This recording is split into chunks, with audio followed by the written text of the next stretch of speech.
So భారతదేశంలో రైతులు ముఖ్యంగా దాదాపు 85% చిన్న సన్నకారు రైతులు ఉన్నారు.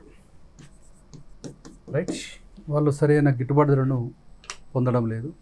అందుకోసం ప్రభుత్వము ఇక్కడ ఎఫ్పిఓ అనే కాన్సెప్ట్ స్టార్ట్ చేసింది, ఫార్మర్ ప్రొడ్యూసర్ ఆర్గనైజేషన్స్. సో దీనికి చట్టబద్ధంగా ఉంటుంది.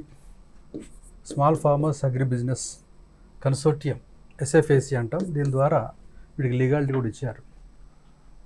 ఒక సంఘంలో మినిమం ఒక 300 మెంబర్స్ ప్లేన్ ఏరియా అయితే ఉండాలి. నార్త్ ఈస్ట్ ఏరియా అయితేనే ఒక 100 మంది ఉండాలి. సో అట్లా వాళ్ళు సంఘం ఏర్పాటు చేసుకొని ఉమ్మడిగా మంచి ధర కోసం ఫైట్ చేయవచ్చు. అదేవిధంగా వాళ్ళు ఉత్పత్తి కార్యక్రమంలో పాల్గొనవచ్చు, ప్రాసెసింగ్లో పాల్గొనవచ్చు, మార్కెటింగ్లో పాల్గొనవచ్చు.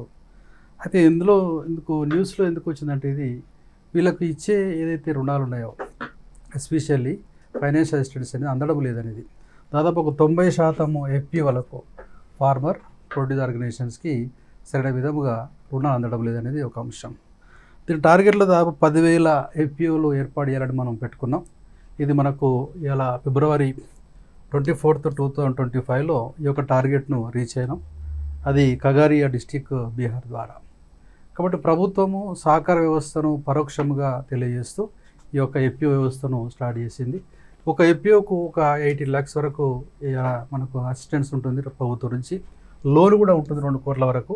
కాకపోతే ఆ 2 కోట్ల రుణము అందడం లేదు అనేది ఒక కాన్సెప్ట్. అందుకోసం ఇది పేపర్లో సర్ఫేస్ కూడా జరిగే విషయాన్ని అర్థం చేసుకోవాలి. దాదాపు 30 లక్షల రైతులు ఇందులో నమోదయ్యారు. ఇందులో 40% స్త్రీలు ఉన్నట్లు కూడా మనం అర్థం చేసుకోవాలి. కాబట్టి ఇలా భారత వ్యవసాయ రంగాన్ని ఉధృతం చేయాలా, దీనికోసము ఈ యొక్క ఎఫ్పిఓ కాన్సెప్ట్ను మనము ముందు తీసుకెళ్ళిన విషయాన్ని అర్థం చేసుకోవాలి. Right, okay.